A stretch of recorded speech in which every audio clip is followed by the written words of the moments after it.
1500 ఇస్తామని చెప్పారు. ఆల్రెడీ నెల రోజులు గడిచిపోయింది. ఇప్పుడు మన రాష్ట్రంలో తీసుకుంటే ఈ పథకానికి అర్హత ఉన్న మహిళలు 1,72,00,000 మంది వరకు ఉన్నారు. టోటల్ మహిళల్లో పెన్షన్దారులన్నీ తీసేగా 1,72,00,000 మంది ఉన్నారు.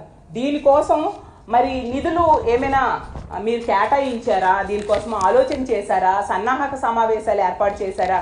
ఏమీ ఇంతవరకు చేయలేదు. దాంతో అనుమానాలు కలుగుతూ ఉన్న పరిస్థితి రాష్ట్రంలో ఉన్న మహిళలందరికీ నిజంగా ఈ ప్రభుత్వం అమలు చేస్తుందా అని అనుమానం కలుగుతుంది. మా జగనన్న గవర్నమెంట్ చివరిలో ఈ చేయూత కోసం 4,000 కదా అని అనుమానం కలుగుతుంది. మా జగనన్న గవర్నమెంట్ చివరిలో ఈ చేయూత కోసం 4,000 కోట్లు రెడీ చేసి ఉంచారు. కానీ చేయూత డబ్బులు ఈరోజు ఏ మహిళలకి పడని పరిస్థితి. మహిళలందరూ చేయూత పడలేదే అని బాధపడుతూ ఉన్నారు. జగనన్న ముఖ్యమంత్రిగా కొనసాగుంటే ఈ టైం చేయూత డబ్బులు ఎప్పుడో వచ్చేసేవి. నిజంగా కాబట్టి ఈ రాష్ట్ర ప్రభుత్వాన్ని, ముఖ్యమంత్రి అయిన చంద్రబాబు నాయుడు గారిని, ఉప ముఖ్యమంత్రి అయిన పవన్ కళ్యాణ్ గారిని, మిగతా మంత్రులు కోరుకునేది ఏంటంటే మీరు అర్జెంట్ గా ఆ నెలకి 1,500 రూపాయలు కూడా జగనన్న ఆల్రెడీ డబ్బులు సమకూర్చి పెట్టిన చేయూత డబ్బులు కూడా మీరు వెంటనే మహిళల అకౌంట్ లో వేయండి అని కోరుతున్నాము. అలాగే తీసుకుంటే మా ప్రభుత్వంలో అమ్మబడి అనే పథకాన్ని ప్రతి మహిళ అంటే బిడ్డలకి స్కూల్ కి పంపే మహిళ 20 సంవత్సరాల నుంచి కూడా జగనన్న ఇస్తూ వచ్చారు. 25,800 కోట్ల రూపాయలు 44.5 లక్షల మంది మహిళలకి టంచెన్గా ఇచ్చిన మాటలు 44.5 లక్షల మంది మహిళలకి టంచెన్గా ఇచ్చిన మాట ప్రకారం జగనన్న ఇవ్వడం జరిగింది. కానీ ఈ రోజు తీసుకుంటే చంద్రబాబు నాయుడు గారు కూటమి అనేది ఏర్పడినప్పుడు ఎన్నికల ముందు ఏం చెప్పారు? పుట్టిన ప్రతి బిడ్డ, స్కూల్కి పంపిన ప్రతి బిడ్డకు కూడాని మేము 15,000 రూపాయలు ఇస్తాము. అంటే ఇంచుమించు ఈ రాష్ట్రంలో 1 కోటి మంది పైగా బిడ్డలు ఉన్నారు, స్కూల్కి వెళ్తున్న పిల్లలు. వాళ్ళందరికి కూడా 15,000 రూపాయలు ఇస్తామని చంద్రబాబు నాయుడు గారు ఈ కోట ఆశపడ్డారు. తప్పేముంది, ఓకే ఇంకా పుట్టిన ప్రతి బిడ్డకి ఇస్తారు, మాకు ఉపయోగపడుతుంది అని చెప్పి ఓట్లేశారు. ఏది అంటే ఇప్పటికి ఎంత దానికోసం రిలీజ్ చేయాలి? ఉపయోగపడుతుంది అని చెప్పి ఓట్లేశారు. ఏది అంటే ఇప్పటికి ఎంత దానికోసం రిలీజ్ చేయాలి? 15,000 కోట్ల రూపాయలు. 1 కోటి మందికి 15,000 చొప్పున 15,000 కోట్ల రూపాయలు ఈ ప్రభుత్వం రిలీజ్ చేయాల్సి ఉంది. ఎప్పటికి రిలీజ్ చేస్తారు? ఆల్రెడీ స్కూల్స్ ప్రారంభించేశారు, మనందరము చూసాం. పిల్లలకి స్కూల్స్కి పంపిస్తున్నారు మహిళలు.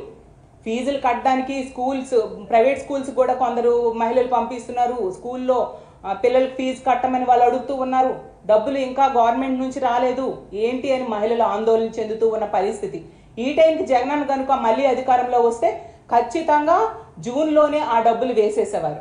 అలాగే తీసుకుంటే రైతాంగం కోసం జగనన్న ముఖ్యమంత్రిగా ఉన్నప్పుడు 13,500 రూపాయలు రైతులకి పెట్టుబడి సాయం కింద ప్రతి సంవత్సరం టంచెన్గా 50 లక్షల మంది పైగా రైతుల కోసం జగనన్న వేసేవారు. ఈరోజు చంద్రబాబు నాయుడు గారు కూటమి హామీల్లో ఏమి ఇచ్చారు? ప్రతి సంవత్సరం 20,000 రూపాయలు ఇస్తానని చెప్పారు. చాలా సంతోషం, రైతులకు చాలా ఉపయోగపడుతుంది కావాలి అని రైతులందరూ నమ్మి ఓట్లేశారు. అందులో ఎంతో మంది మహిళా రైతులు కూడా ఉన్నారు. చూసేసరికి ఆల్రెడీ ఖరీఫ్ ప్రారంభమైపోయింది, రైతులకేమో పెట్టుబడి సాయం లేని పరిస్థితి.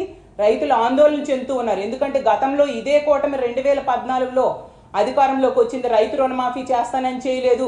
ఇప్పుడు కనీసం సన్నాహక సమావేశం కూడా ఏర్పాటు చేయలేదు అని చెప్పి రైతాంగం ఎదురు చూస్తూ ఉన్నారు, బాధపడుతూ ఉన్నారు. ఏంటి ఇంకా రాలేదు మాకు? అప్పులు చేసి వడ్డీలకు అప్పులు తెచ్చి 10-20 రూపాయలు వాళ్ళకి అవసరం. ఎలాగైనా పెట్టుబడి పెట్టి విత్తనాలు చల్లాలి, ఈ రైతులకి కావాల్సిన చాలా ఉంటాయి, అవన్నిటికి కూడా డబ్బులు ఎక్కడి నుంచి తెస్తారు? ప్రభుత్వ సాయం ఇంకా అందలేదు కాబట్టి అప్పులు చేసే పరిస్థితి ఈరోజు మనం చూస్తూ ఉన్నాం. అలాగే తీసుకుంటే ప్రతి మహిళకి ఇంటికి 3 గ్యాస్ సిలిండర్స్ ఇస్తామన్నారు. అది ఎప్పుడు ఇస్తారు అని చెప్పి మహిళలందరూ కూడా అడుగుతూ ఉన్న పరిస్థితి, ఆందోళన చెందుతూ ఉన్నారు, ఎదురు చూస్తూ ఉన్నారు.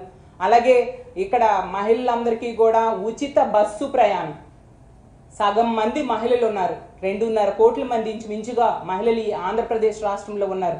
ఉచితంగా బస్సు ప్రయాణం ఇస్తానని కూటమి సభ్యులు చెప్పారు, పక్క రాష్ట్రంలో ఇస్తున్నారు. ఓహో మేము కూడా ఫ్రీగా బస్సులో చక్కగా ప్రయాణం చేస్తామని మహిళలు చాలా సంతోషించి ఓట్లేశారు.